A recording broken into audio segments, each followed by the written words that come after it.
The ancient sound of a Jew's harp echoes through the forest, and fire is brought to life with equally timeless gestures. Who can say where the past ends and the present begins? On the eve of the third millennium, a time obsessed with technology and communication, isolated groups of people still lived as their ancestors did thousands of years ago.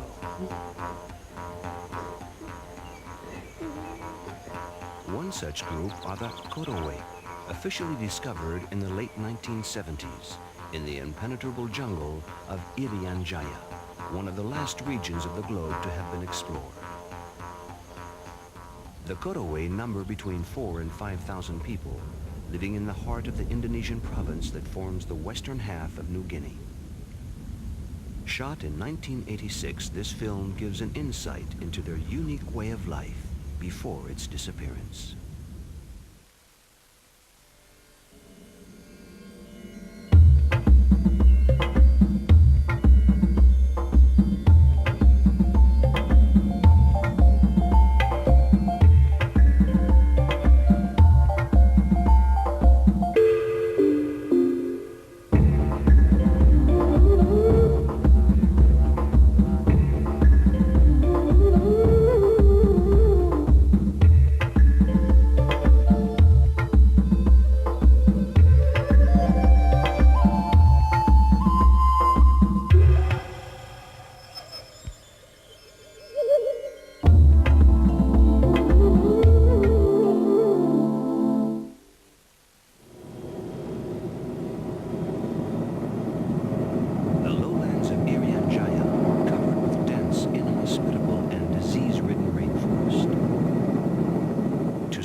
Choose to settle high in the trees.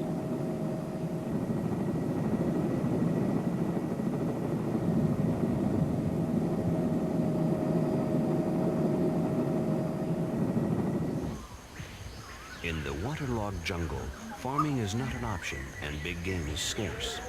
So the Korowe survive from day to day by hunting and gathering.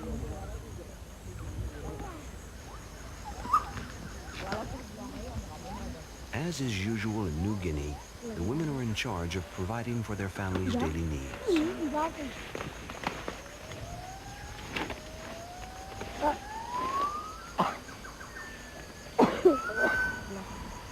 Gathering can be done only within the borders of each group's territory. Disregard of these borders could trigger a tribal war.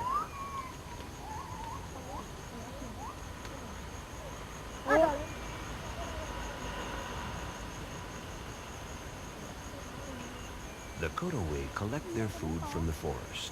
Wild plants, cucumbers, pandanus, breadfruit, young fern leaves, yams, and mushrooms.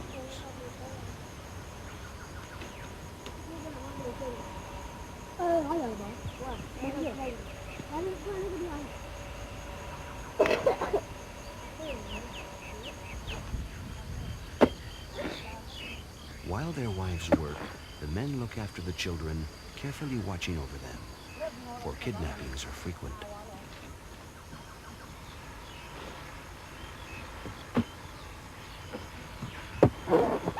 The Korowe eat snakes, lizards, frogs, and large insects.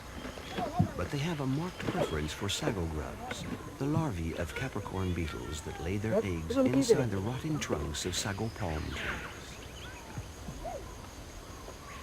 From this tree, they also extract sago flour, an important part of their diet.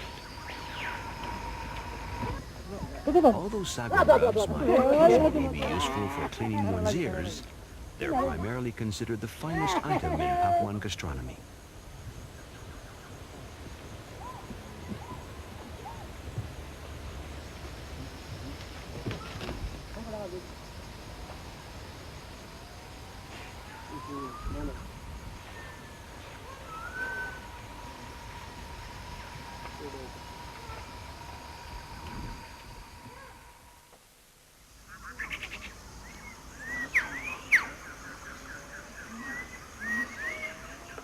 The wet climate means wooden houses rapidly deteriorate. One of the 7 houses of the village of Falawano is too old and needs to be replaced. 2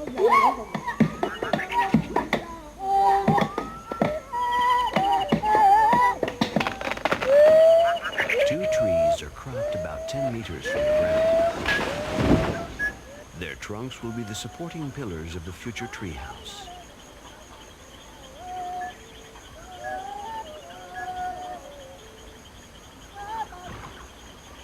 Poles fastened all around will give stability to the building.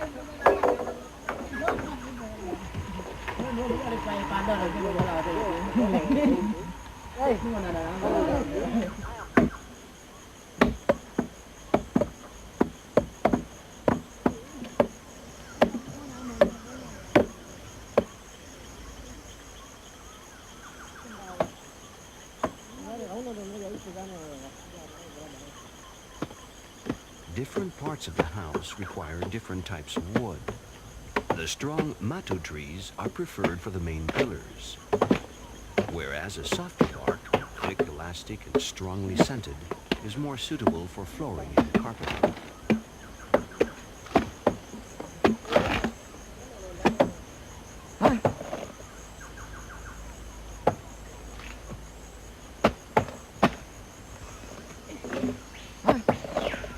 Houses are always built on living trees, as the network of roots anchoring them to the ground offer a particularly secure and stable foundation.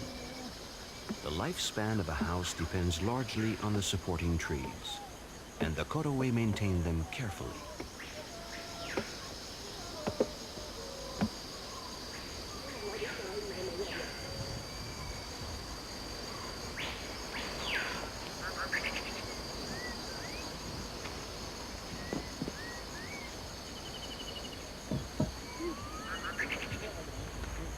Falawano has 61 inhabitants, and all the able-bodied men are involved in the building of the new house. It will quickly be completed. Even the chief Nabarum lends a hand.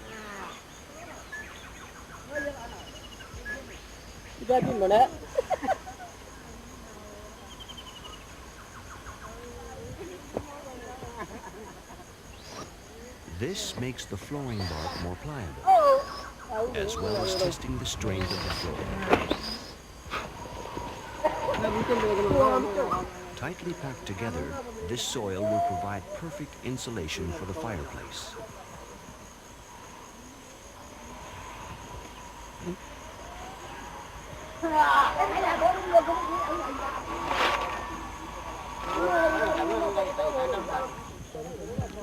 Assembling the poles, beams, and pillars is done with rattan ropes, sturdy enough to resist anything.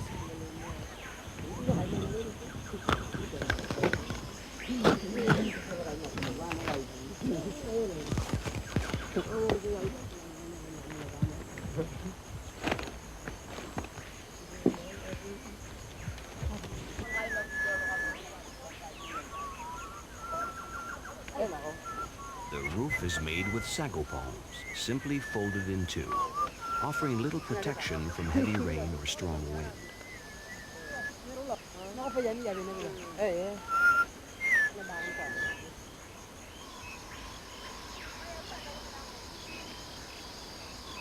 The staircase is a trunk with carved out steps.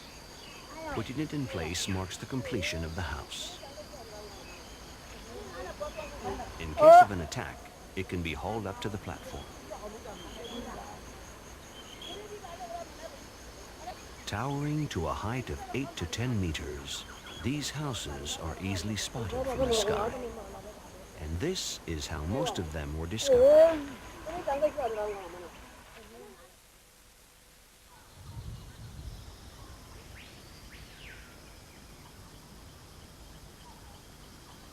Falawano was the first Korowe village to accept contact with outsiders, but only after resisting the missionaries for 2.5 years. That was in 1980. Although strangers may visit the village without danger, several days of negotiations were still needed to obtain permission to film.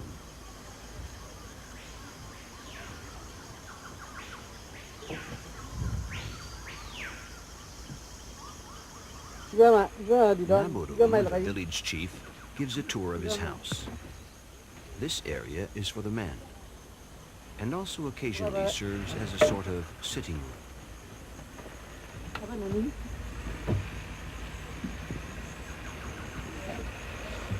On the other side of the partition is the territory of the women, children, dogs, and pigs.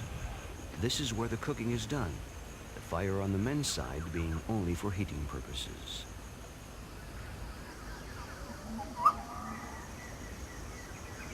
The view is breathtaking.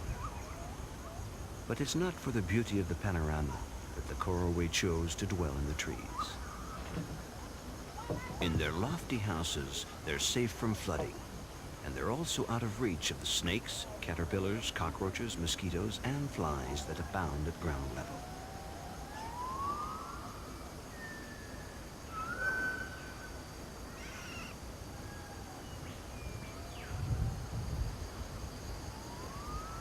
From the treetops, they can survey everything going on in the surrounding area, a guarantee against surprise attacks. Especially as the Korowe Code of War forbids any burning or cutting down of trees.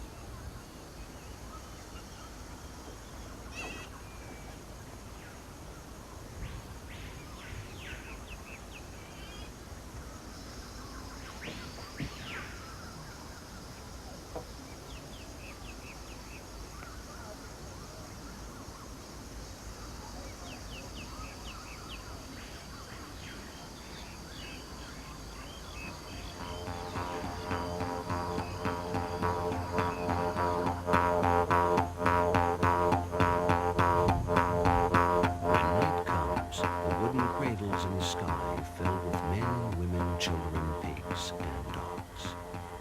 Lulled by the wind, each falls into a peaceful slumber.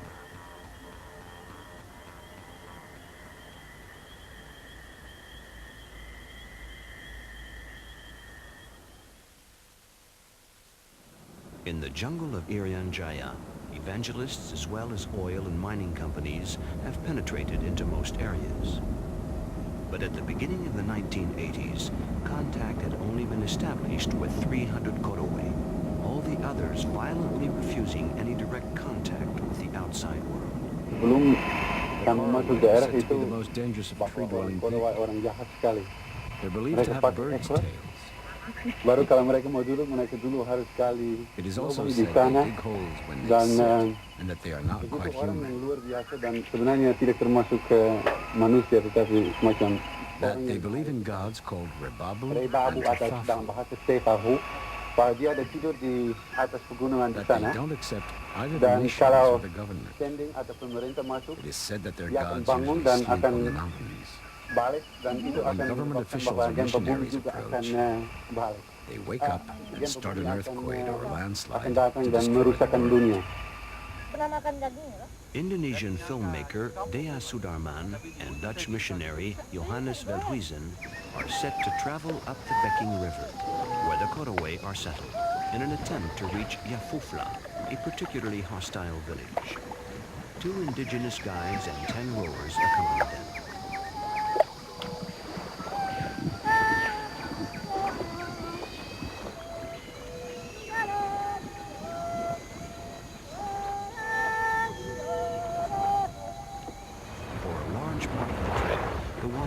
Shallow to use either outboard motors or paddles.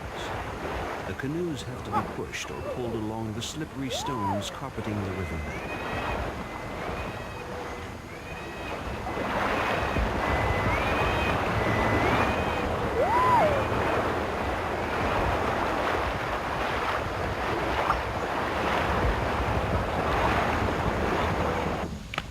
A stop near Menge, where contact was first established in 1980, will provide a welcome rest. Evangelized territory ends here. The Korowe who live beyond reject all outsiders. One day I dropped a fishing line from a helicopter. The man who picked it up was executed. Do they kill one another then? Oh, yeah. Yes, they do. And they eat the bodies. It happens regularly. Not long ago, they killed and ate a father and his son. The Koraway will tie a man up like this. Or sometimes like that. First, they bleed him. When it's over, they put him like this. And they fold him up like a bag. It's easier to carry. Human flesh tastes like cassowary. This is where the territory of Yafufla begins.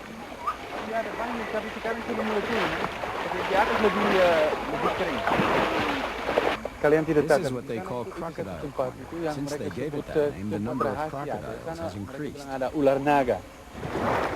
rowers are beginning to feel scared. It took 2 days to persuade them to continue the journey.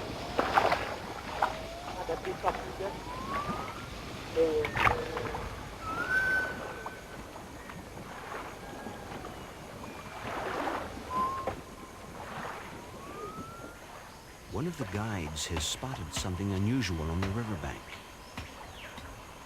A tree stump cut with a stone axe. An ominous message which in Karaway language means keep out.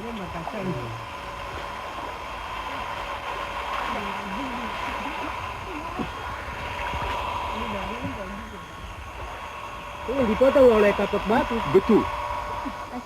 Yes, cut with a stone Baru axe. itu patah. Soon after, empty canoes are found on the riverbank. There must be a village or a house nearby. The expedition decides to leave a present in a canoe as a sign of friendship. Come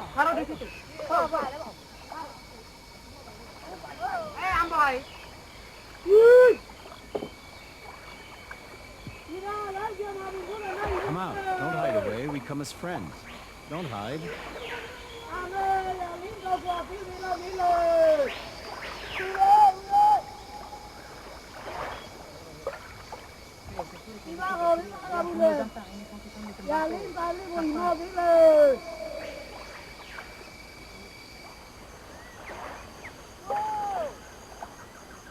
As expected, a house soon appears at the edge of the forest.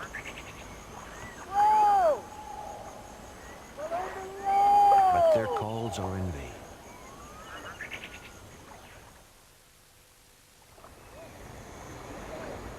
The way is blocked again, but this time by trucks. It takes a chainsaw to clear them. A stressful situation since a stationary boat is an ideal target for an arrow attack. And all the more so as the river is beginning to narrow.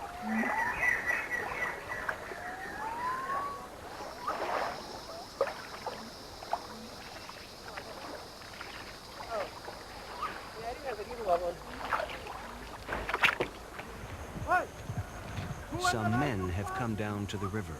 Father Johannes knows them from a reconnaissance mission some time before. They're relatives of Bofo, the chief of Yafufla, so the missionary asked them to take presents to him. All this is brand new, and it is for Bofo. Give him this axe as well. He can distribute these presents as he wishes. We would be very happy if he accepted them. The words of the priest are translated by an interpreter.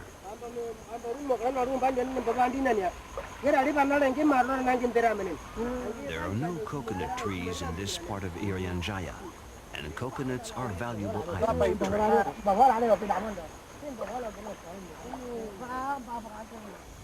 Objects of the modern world reach the deepest forest through traditional barter networks, and even those who avoid contact with outsiders wear shorts and t-shirts. As the expedition is about to move on, the guides flatly refuse to go any further. All there is to do is go back to Yaniruma, the missionary station, and await news from the messengers.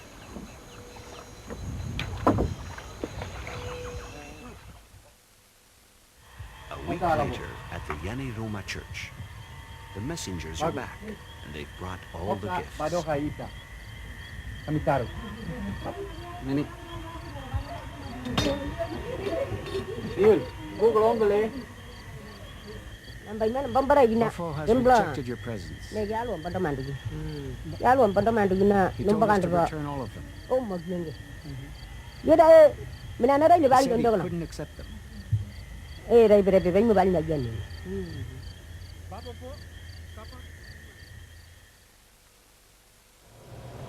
This disappointment is not enough to stall the missionary zeal.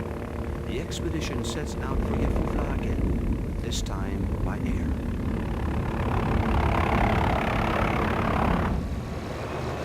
The helicopter has landed near Makuwo, and secret sympathizers of Father Johannes soon arrive to warn him. Danger is very close.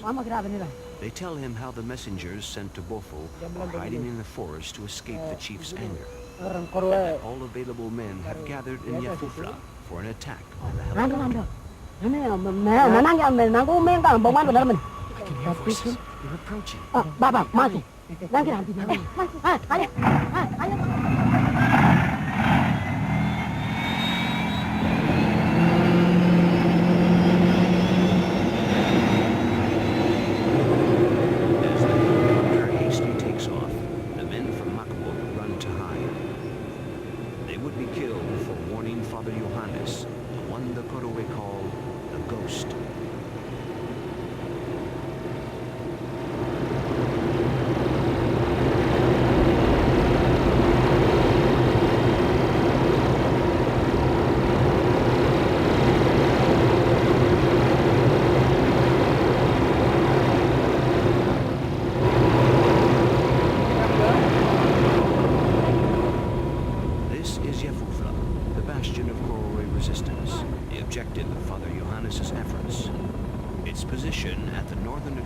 Of the lowlands and its population, the largest in the area, make this village an important strategic location for the missionaries.